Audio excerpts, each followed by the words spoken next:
नमस्कार दोस्तों, स्वागत है आप सभी का आपके पसंदीदा चैनल खूब की परछाई में। मैं हूं सुषमा कुमारी। आज मैं आपको जो कहानी सुनाने जा रही हूं वो कोई काल्पनिक कहानी नहीं है। यह एक सच्ची घटना है जो आज से ठीक 2 साल पहले झारखंड के एक बेहद पुराने सुनसान इलाके में घटी थी। एक ऐसा सरकारी गेस्ट हाउस जहां इंसान सिर्फ ठहरने जाता है, लेकिन वहां पहुंचने से पहले ठहरने वाली शक्तियां उसका क्या हाल करती है, यह आज आप जानेंगे। लेकिन कहानी शुरू करने से पहले मेरा आपसे एक सवाल है। क्या कभी आपके आंख रात को ठीक 1:15 पर खुली है? क्या कभी आपके लगा है कि गहरी नींद में कोई आपके पैरों की तरह खड़ा होकर आपको चुपचाप निहार रहा हो? अगर हाँ, तो इस कहानी को पूरा अंत तक सुनिएगा, क्योंकि आज की कहानी में आखिर में जो सच सामने आया उसने पुलिस और डॉक्टरों तक के होश उड़ा दिए थे। और यकीन मानिए, आज की रात आप अकेले सोने की हिम्मत नहीं कर पाएंगे। तो चलिए चलते हैं खूब की परछाई के इस खौफनाक सफ़र पर। यह कहानी है नितिन की।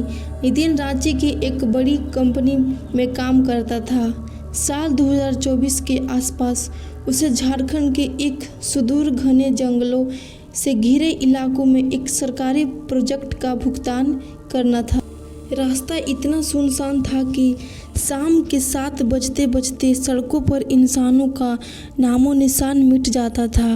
नितिन जब अपनी गाड़ी से उस तय इलाकों में पहुंचा तो रात के 10 बज चुके थे। वहां रुकने के लिए कोई बड़ा होटल नहीं था, इसलिए कंपनी के उसके लिए वन विभाग का एक बहुत पुराना सरकारी गेस्ट हाउस बुक किया था। जब नितिन की गाड़ी उस गेस्ट हाउस के कंपाउंड में घुसी तो सूखी पत्तियों के टायर के नीचे कुचलने की आवाज़ आई। चर वह गेस्ट हाउस ब्रिटिश ज़माने का बना हुआ था। उसकी दीवारों का काली पड़ चुकी थी और उसके चारों तरफ ऊंचे ऊंचे भुतहा पेड़ थे, जिनकी टहनियाँ हवा में ऐसे हिल रही थी मानो कोई हाथ हिलाकर नितिन को वहाँ से आने के लिए मना कर रहा हो। नितिन गाड़ी से उतरा।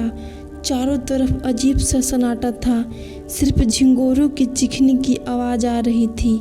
वह रिसेप्शन पर पहुंचा, जहां एक बूढ़ा केयर कैट ऊँच रहा था। नितिन ने उसे जगाया, अपनी बुकिंग दिखाई। बूढ़े ने बिना कुछ बोले एक भारी लोहे की चाबी नितिन के हाथ में थमा दी। चाबी पर पीतल के एक टुकड़े पर खुदा हुआ था कमरा नंबर 104। बूढ़े ने अजीब सी नज़रों से नितिन को देखा और बेहद धीमी आवाज़ में कहा, साहब, रात को चाहे जो हो जाए, कमरा अंदर से बंद रखना और खिड़की का पर्दा मत हटाना। नितिन थका हुआ था। उसने इस बातों को हल्के में लिया, हंसा और अपने कमरे की तरफ बढ़ गया। कमरा नंबर 104 काउंट फ्लोर के एकदम आखिरी कोने में था। कमरा काफ़ी बड़ा था। उसमें एक पुराना भारी पलंग, एक लकड़ी की अलमारी और एक बड़ी सी खिड़की थी जो पीछे से घने जंगलों की तरह खुलती थी। नितिन ने अपना बैग रखा, कपड़े बदलने और बेड पर लेट गया। दिन भर के सफ़र की वजह से उसकी आंख भारी हो गई थी। उसने लाइट बंद कर और सो गया। लेकिन कहानी यह है कि रात के ठीक 1:15 हुए होंगे। अचानक नितिन की नींद खुली। कोई अलार्म नहीं बजा था, कमरे में कोई शोर नहीं था, लेकिन उसकी आंख ऐसे खुली जैसे किसी ने उसे झकझोर दिया हो। तभी उसे एक आवाज़ सुनाई दी, सर चमराहट की। खिड़की के ठीक बाहर सूखी पत्तियों पर किसी चलने की आवाज़ आ रही थी। कोई बहुत धीमी रफ्तार से खिड़की के इस पार से उस पार टहल रहा था। नितिन उठकर बैठ गया। उसने सोचा शायद कोई चौकीदार होगा। उसने आवाज़ दी, कौन है बाहर? बाहर से कोई आवाज़ नहीं आया, लेकिन चलने की आवाज़ तुरंत रुक गई। नितिन ने हिम्मत की और बेड से उतरा और खिड़की के पास गया। उसने जैसे ही भारी पर्दा हटाया तो बाहर घना डरावना अंधेरा था। टॉर्च की रोशनी मारी, लेकिन वहाँ कोई नहीं था। हवा भी बंद थी, तो बच्चों और पत्तों के हिलने का सवाल ही नहीं था। नितिन ने सोचा कि शायद उसका वहम होगा। वह वापस आकर सो गया, लेकिन वह यह नहीं जानता था कि यह सिर्फ एक शुरुआत थी। अगले दिन नितिन अपने काम से व्यस्त रहा और रात को करीब 11 बजे वापस लौटा। कल रात की घटना के कारण वह थोड़ा सतर्क था। उसने खिड़की को अच्छे से लॉक किया, कुंडी चढ़ाई और भारी पर्दा गिरा दिया। दरवाजे को भी अंदर से लॉक कर दिया। घड़ी की सुई आगे बढ़ रही थी। 12 से 1 हो रही थी और फिर ठीक 1:15 नितिन की आंख फिर से ठीक उसी समय पर खुली। इस बार कोई आवाज़ नहीं थी, लेकिन इस बार जो था वो आवाज़ से भी ज़्यादा भयानक था। पूरे कमरे में एक अजीब सी असहनीय बदबू फैली हुई थी। वह बदबू कैसी थी, जैसे कोई मांस का टुकड़ा हफ्ते से बंद कमरे में सड़ रहा हो या कोई गिल्ली मिट्टी के नीचे दबा हुआ शव हो। बदबू इतनी तेज थी कि नितिन का दम घुटने लगा। उसने उल्टी रोकने के लिए उसने अपने मुंह पर हाथ रख लिया। तभी उसे महसूस हुआ कि कमरे का तापमान अचानक गिर गया है। जून के महीने में भी कमरे की हवा इतनी ठंडी हो चुकी थी कि जैसे कोई डीप फ्रीजर खोल दिया गया हो। नितिन के मुंह से भाप निकलने लगी। घबराहट में उसने बेड के पास का एक स्विच दबाकर लाइट ऑन की। चटक लाइट जलते ही वह बदबू 1 सेकंड के लिए ऐसा गायब हो गई जैसे वहाँ कोई था ही नहीं। नितिन को खौफ रहा था। उसने उठकर पूरा कमरा देखा। बाथरूम, अलमारी, बेड के नीचे कहीं कुछ नहीं था।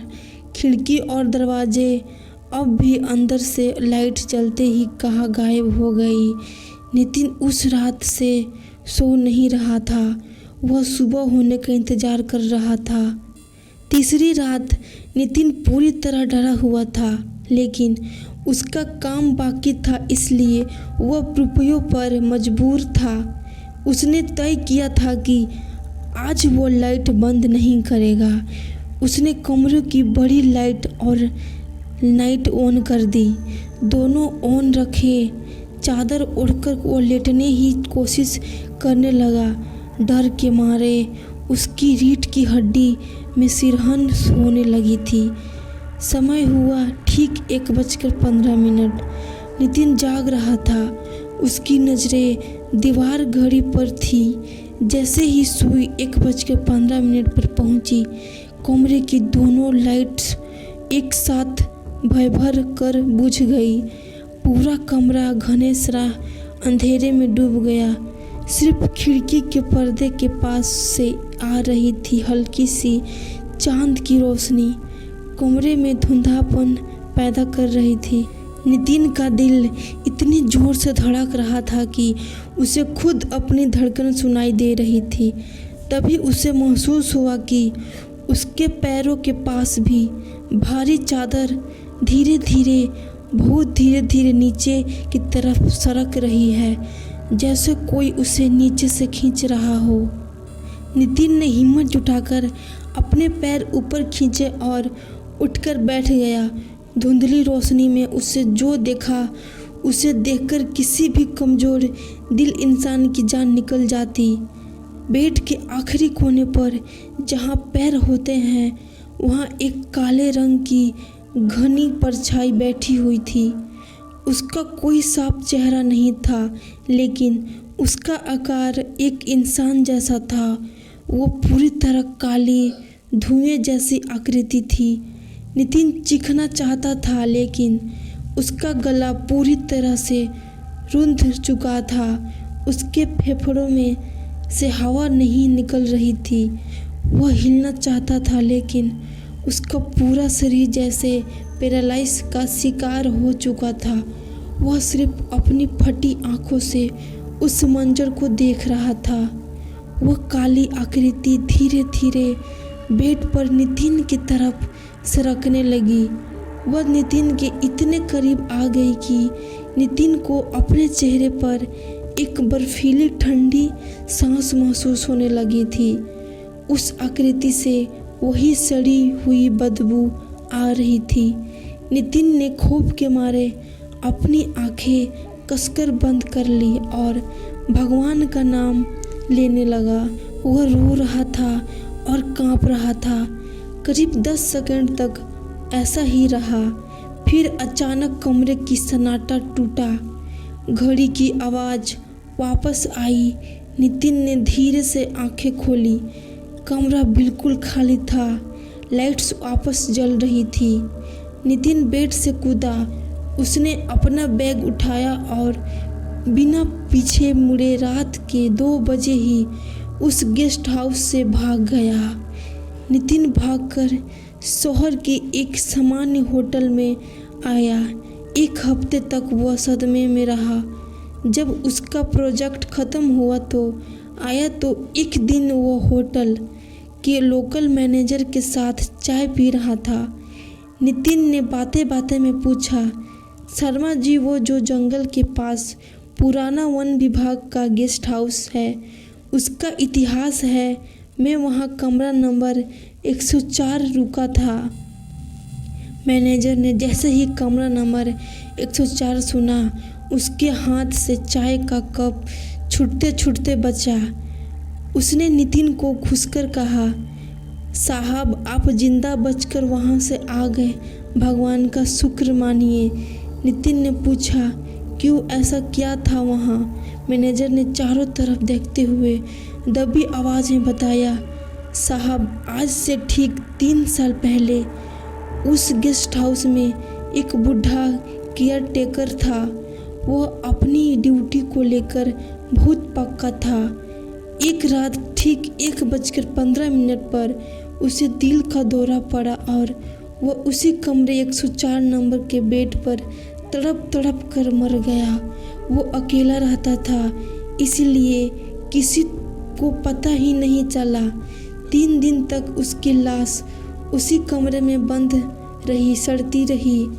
जब वहाँ से भयंकर बदबू आने लगी तब दरवाज़ा तोड़ा गया।